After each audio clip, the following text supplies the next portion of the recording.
सुनिए शिवानी की लिखी हुई कहानी सौत। मुझे जब उस बार एक मीटिंग में भाग लेने मुंबई जाना पड़ा तब मेरे सम्मुख मुख्य समस्या आई थी आवास की। कहाँ रहूंगी वहाँ। तभी अचानक याद आया कि नीरा भी तो वहीं रहती थी। नीरा मेरी दूर संपर्क की चचेरी ननद थी। पहले उसे यूं अचानक अपने आगमन की सूचना देने में संकोच भी हुआ था। जनसंकुल मुंबई का जीवन कितना कठिन है एवं वहाँ के संकुचित सीमित आवास में आतिथ्य निभाने में मेजबान के प्राण कैसे कंठग्रस्त हो जाते हैं। यह सब जानकर भी मुझे नीरा को लिखना ही पड़ा था, क्योंकि किसी होटल में रहने का साहस अंत तक मैं सजो नहीं पाई। नीरा का फ्लैट छोटा होने पर भी बड़ा सुंदर था। 32 फ्लैटों के गुलदस्ते रात को दूर से देखने पर किसी बंदरगाह पर खड़े सुंदर जहाजों से ही लगते थे। नीरा को मुंबई का जीवन बहुत पसंद था। 3 वर्षों के मुंबई प्रवास ने उसका कायाकल्प कर दिया था। वैसे भी वह पिथौरागढ़ करके उस अनजाने ग्राम से मुंबई आई थी, जहाँ उसके विवाह तक कुमाऊं मोटर यूनियन की बस भी नहीं पहुंच पाई थी। उन दिनों मोटर रोड का निर्माण कार्य चल ही रहा था। मुझे आज भी याद है, लग्न का समय बीता जा रहा था और उसकी बारात नहीं पहुंची थी। बड़ी देर बाद उसकी बारात के थके मांदी बाराती बिना किसी बैंड बाजे के ऐसे चले आए थे जैसे कोई मातमी जुलूस हो। पहाड़ी लट्टू घोड़े पर बैठा उसका सजीला दूल्हा भी भारत वर्षा की बौछार में भीग भाग एकदम ही अनाकर्षक लग रहा था। उधर नीरा आकर्षक न होने पर भी कामदार लहंगे दुपट्टे में बड़ी प्यारी लग रही थी। नए गहने, कामदार कपड़े और नवीन जीवन साथी का उल्लास उसके गदगदे गोल मटोल चेहरे पर लज्जा का अंगराज बिखेर उसकी उजली हंसी को और भी उजली बना गया था। किंतु आज की नीरा की न तो वेशभूषा न बाणी में वह पहाड़ी डीलम डाल लटका था, न आतिथ्य में। उसके मुंह से मैंने बोला, तुमको होना क्या? आदि प्रादेशिक उच्चारण सुन मैंने उसे टोका भी था। यह कैसे बोलने लगी हो नीरा? क्या हो गया है तुम्हारी हिंदी को? क्या करूं भाभी, मेरी पड़ोसन हैदराबाद की है ना, इसी से बोली में उसकी छाप लग गई है। आज तुमसे मिलवाऊंगी, बहुत ही प्यारी लड़की है। नीरा की प्रतिवेशनी राज्यम मुंबई के एक प्रसिद्ध होटल में रिसेप्शनिस्ट थी। उसके पति मद्रास में ही किसी दवाइयों की विदेशी फर्म में काम करते थे। दोनों का वेतन अच्छा खासा था। उस पर उसकी एकमात्र पुत्री ननिहाल में पल रही थी। राज्यम स्वयं ऊटी के कॉन्वेंट से पढ़ी थी। इसी से अंग्रेजी का उच्चारण, उठने बैठने का सलीका सब कुछ खाटी मेम साहबी था। वेशभूषा में भारतीय संस्कृति का लवलेस भी नहीं था। टखनियों तक झूल रही मैक्सी बायां भाग किसी समृद्ध थिएटर की रेशमी पर्दे की भांति बीचों बीच उन्मत्त औदार्य से खुली परतों को समेट लेती। किंतु उस कौशल में भी उसकी सधी पूर्वाभास से की गई उदासीनता मैंने कनखियों में ही पकड़ ली थी। गुलाबी रेशम की खुली भांज के बीच रह कर उसकी गुलाबी रेशमी जंघा की क्षणिक जटा बिजली सी कौन जाती, किंतु उसके चेहरे पर वही स्वाभाविक सौम्य स्मित खेलता जैसे उन सर्कस सुंदरियों के चेहरे पर रहता है, जो बलिष्ठ भर की रेशमी कौपीन पहने टैपीज के झूलों पर ऐसी ही उदासीनता से सर से निकल जाती हैं। उसकी मैक्सी का गला भी इसी औदार्य से खुला किसी उत्तंग में पर्वत श्रेणी पर फिसल रहे पहाड़ी झरने के बेग से ही झरझराता नीचे उतर गया था। पतली ग्रीवा में थी सुवर्ण मंडित रुद्राक्ष की माला, गेरुए रंग की साठ सिल्क की मैक्सी और कंठ की रुद्राक्ष कंठी से मेल खाता ही उसका केस विन्यास भी था। संसार त्यागी अवधूत के से उस जटाजूट में भी एक रुद्राक्ष की माला लपेटी गई थी। हाथ में वैसा ही मेल खाता रुद्राक्ष का कंकड़ था। बाद में नीरा ने बताया था कि वह जूड़े की लेटेस्ट स्टाइल है, फारीदावा हेयर स्टाइल है भाभी। उसने बड़े गर्व से अपनी श्रृंगार पटु सहेली की उपस्थिति में ही फिर उसका प्रशस्ति पत्र पढ़ दिया था। पर हम तुम पर थोड़े ही ना अच्छी लग सकती है, या तो राज्यम ही है कि कैसी बनकर क्यों ना निकल पड़े, लोग मुड़ मुड़ कर देखते रहते हैं। बात ठीक ही कही थी नीरा ने। लड़की वास्तव में व्यक्तित्व संपन्ना थी, कुर्गी थी, इसी से रंग था एकदम चिट्टा सुर्ख। उस पर कुछ ब्लैश ऑन की महिमा थी, कुछ प्लग्ड कलर लिपस्टिक की। उसे देखकर मुझे वाजिद अली शाह की जोगिया बेगम सिकंदर महल का स्मरण हो आया। वयस्क होगी कोई 23-24 के लगभग, किंतु व्यवहार अल्हड़ कोर्सी का था। होटल की रिसेप्शनिस्ट थी, इसी से छल्लेदार बातें बनाने में पारंगत थी। मेरा परिचय पाते ही वह मेरे पास अपना मोढ़ा खिसका लाई। So you are a writer, how very very interesting. क्या लिखती हैं आप? उपन्यास, कहानी या नाटक? जी मैं तो आया कह दूं, तुम्हें देखकर तो अभी एक नाटक ही लिखने का मन कर रहा है। पर तब क्या जानती थी कि एक दिन उसे ही नायिका बनाकर लेखनी स्वयं ही मुखरा बन उठेगी। रात का खाना राज्यम नित्य नीरा के साथ ही खाती थी। मैं नीरा का व्यवहार, फुर्ती और पाक कौशल देखकर मुग्ध हो गई थी। एक बलिष्ठ के अपने उस गुफा से सकरे चौके में उसने इतनी चीजें कब बना दी और कैसे? न उसके पास कोई नौकर था, न मेहरी। फिर भी मैं जितनी देर मीटिंग में रही, उसने न जाने क्या क्या बना लिया था। पूड़ी, कचौड़ी, 3 तरह की सूखी रसेदार सब्जियां, ठेठ पहाड़ी रायता और मीठी चटनी। मुंबई में भी उसने उत्तराखंड के स्वादिष्ट पकवानों की महिमा को पूर्ण रूप से साकार कर दिया। तो मैं अवाक रह गई। कुमाऊं के पकवान देखने में जितने ही आडंबरहीन और अनाकर्षक होते हैं, उतने खाने में उतने ही सुस्वाद और मौलिक। उन सरल पकवानों की भूमिका कितनी दुरूह होती है, यह मैं जानती थी। अरे अरे, ऐसे कुरकुरे सिंगल तो पहाड़ की जड़ी बड़ी बूढ़ियां भी नहीं बना पाती होंगी। और यह करड़ी ककड़ी कहाँ मिल गई तुझे? पहाड़ी करड़ी ककड़ी के पीले गंडे से कलेवर को मैंने ठीक ही पहचाना था। बाबूजी अल्मोड़े से लाए थे। ठीक उसी दिन मुझे तुम्हारा तार मिला तो मैंने उठाकर फ्रिज में रख दी। सोचा तुम आओगी तो ठेठ पहाड़ी दावत करूंगी। ये रायता राज्यम को भी बहुत पसंद है। क्यों, है ना राज्यम? पर उसकी भोजन प्रिय प्रतिवेशनी को उत्तर देने का अवकाश ही कहाँ था। रायते का डोंगा लगभग साफ कर वह आप किसी क्षुधा कातर भिक्षु की भांत कचौड़ियों के अंबार पर टूटी। मुझे अपनी लोलुपता को रंगे हाथों पकड़ लिया देख वह बड़ी ही मोहक हंसी से घायल कर देकर कहने लगी, क्या गजब का खाना बनाती हो नीरा। इसी से आज इतना खा रही हूँ। अपने होटल का खाना तो एकदम चरी भूसा है इसके सामने। पर मैंने प्रायः ही देखा है कि डाइटिंग के चक्कर में बंधी ये छरहरी आधुनिकाएं दावतों में स्वेच्छा से ही जीवा पर लगे संयम अंकुश को दूर पटक भूखे कंगलों की भांति खाने पर टूट पड़ती हैं। क्यों, तुम्हारे सुख्यात होटलों में तो सुना चित्र जगत के सितारों का नित्य मेला ही जुटा रहता है और वहाँ उनके नाम कई कमरे स्थायी रूप से आरक्षित रहते हैं। मेरा स्वर शायद कुछ अधिक व्यंग्यात्मक हो उठा था। अजी उनकी बात छोड़िए, वह अब तो कचौड़ियों को रोल कर आलू दम के एक भीम आलू से पेट फुला बड़ी नजाकत से कुतरती कहने लगी, वे क्या वहाँ खाना खाने आते हैं? फिर वह कुटिल रहस्यमय कनखियों से मेरे नंदोई को देखकर मुस्कुराई। वह मुझे अच्छा नहीं लगा। अपने कहानी उपन्यासों में ऐसे असंख्य प्रेमासक्त कुटिल कनखियों का वर्णन करते करते अब किसी भी स्वयंदूती नारी के अंतर्मन के छायाचित्र को मैं न चाहने पर भी किसी एक्सरे प्लेट में उभरे भग्न अस्थिकोटर सा स्पष्ट देख लेती हूँ। उस दिन दावत लगभग 3 घंटे चली थी।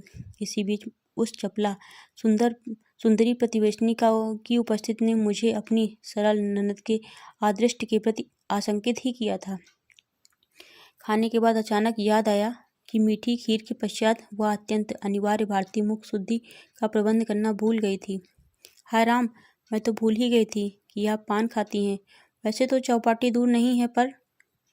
अरे क्या पर करता, उसकी मेखला धारणी कैबरे नर्तकी सी प्रतिवेशनी हंसती उठ गई। हम अभी लाएगा, चलो तो महज निकालो अपना स्कूटर। मैं स्तब्ध रह गई। इतनी रात को क्या यह लड़की अपनी इस अधखुली मैक्सी में महेश की कमर में हाथ डाल मेरे लिए पान लेने जाएगी? नहीं नहीं, मुझे पान की कोई ऐसी आदत नहीं है, मैंने कहा। पर मेरी भोली ननद के चेहरे पर अपनी सखी के प्रति कृतज्ञता की सहस्त्र किरणें फूट रही थी। प्लीज राज्यम, पूरा भर लेती आना, फ्रिज में रख दूंगी।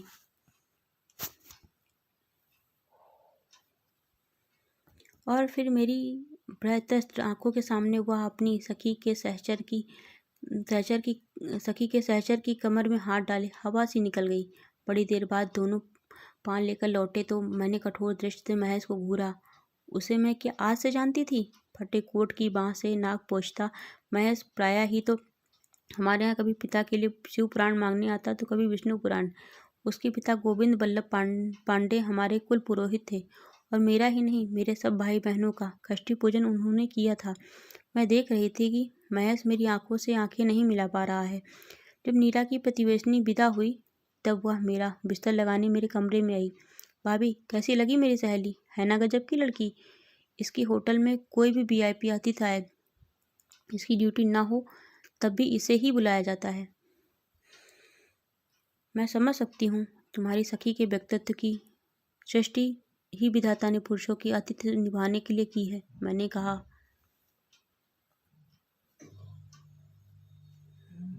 पर भोली नीरा ने मेरे उत्तर की व्यंग को एक कान से सुना, दूसरे से निकाल दिया। वह फिर उसी उत्साह से कहने लगी, है तो मद्रासी, पर रंग हम तुमसे भी गोरा है। उस पर कपड़े पहनने में तो इसका कोई जवाब नहीं है भाभी। चाहे कुछ भी ना पहने तब भी हीरे सी दमकती है। वह तो देख ही लिया। मेरा रूखा स्वर फिर उस चिकने घड़े पर तेल सा ढरक गया। अच्छी लगी ना तुम्हें? नहीं, न चाहने पर भी मेरे हृदय की बात होठों पर फिसल गई। क्यों? चादर की सिलवटें ठीक करते उसके दोनों हाथ रुक गए।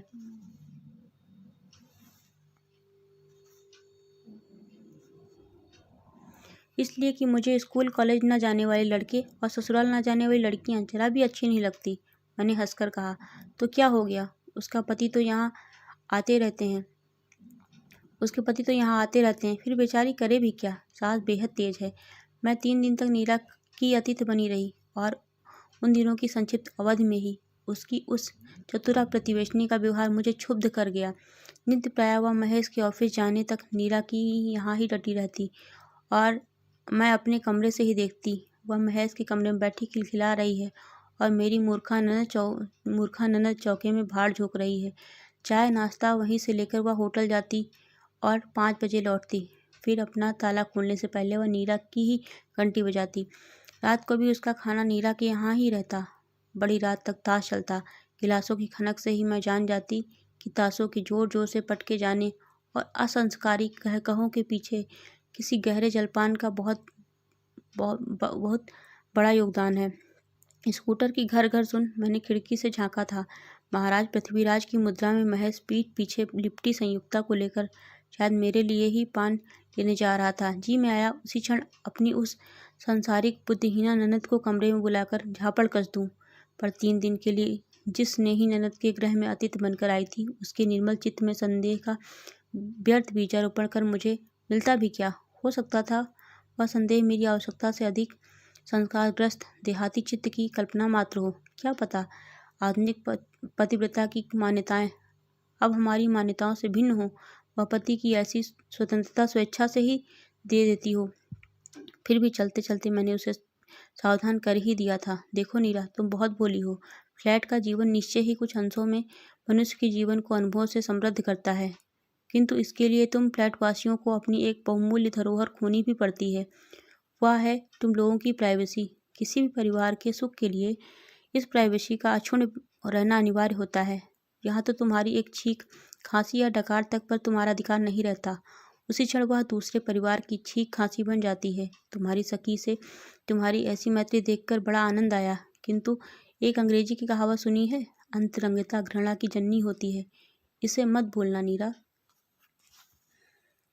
हाय भाभी, तुम्हें क्या लगता है कि मैं किसी से लड़ूंगी? मैं फिर क्या सकती थी। मैं जब रात की गाड़ी से चलने लगी तब नीरा की प्रतिवेशनी फिर मेरे लिए स्कूटर भगाती पान ले आई थी। मैंने पूड़ा बटुए में डाल लिया, और जैसे ही स्टेशन पीछे छूटा मैंने बंधा पूड़ा खिड़की से बाहर फेंक दिया। फिर 1 वर्ष तक मुझे नीरा की कोई खबर नहीं मिली।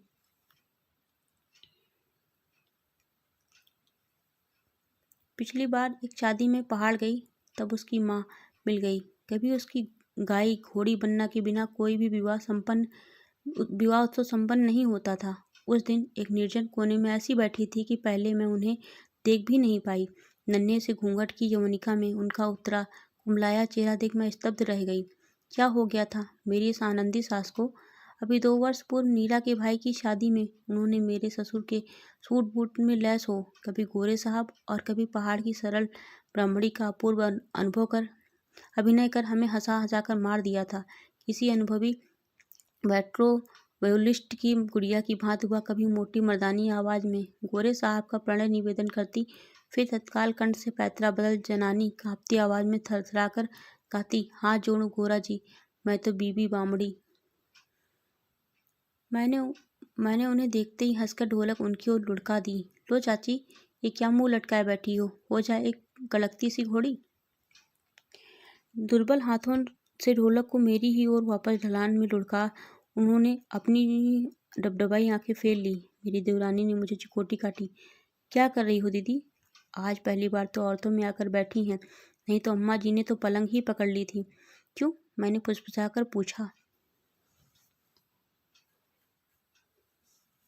सुना नहीं तुमने? अभागा महेश नाक कटाकर अपनी पड़ोसनी के साथ नौकरी छोड़-छाड़ मद्रास भाग गया है। नीरा का तार पाकर बाबूजी उसे यहाँ लिवा लाए। पर लाने से क्या होता है? दिन रात कमरे में गुमसुम पड़ी रहती है। कई डॉक्टरों को दिखा चुके हैं। कहते हैं दिमाग का मर्ज है। किसी दिमाग के डॉक्टर को दिखाइए। हृदय पर कोई भारी आघात लगा है।